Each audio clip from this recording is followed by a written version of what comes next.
梅季台风来势汹汹，但是包括了云林、嘉义，还有台南、高雄都坚持只放半天台风假。那么上午10点多开始，这些县市的风雨逐渐的增强。到了中午的放学时间，雨伞开花，孩子们是差一点被强风给吹着跑。那么像是您可以看到呢，有孩子们是在这个大风当中紧紧抱着电线杆，差一点点不知道该怎么回家。很多家长冒着风雨赶到学校接孩子，骑的机车也被强风给吹倒，真的是怨声载道。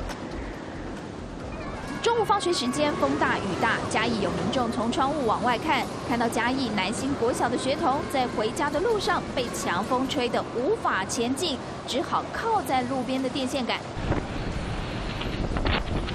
4个小朋友蹲在箱子后头，因为一站出来就怕被强风吹倒吹跑。小朋友连站都站不稳，其中一名小朋友试图想要走出来，但是承受不住风力，赶紧又躲了回去。风雨还蛮大的。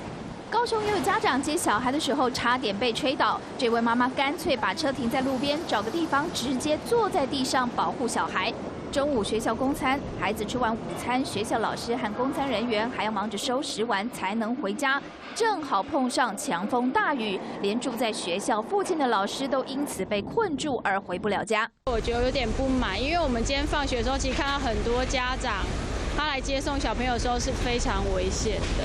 然后你看到我们现在也因为这样子，然后被困在这边回不了家。一大堆列车因为台风而误点停驶，很多船班也没有开。有误点的话，我基本上就那堂课等于是没有上到。我加班啦。不少人痛骂官员做决策时没有想到家长接送小孩的煎熬，也不顾人民的安全。风势这么强，跟民众抢半天假有意义吗？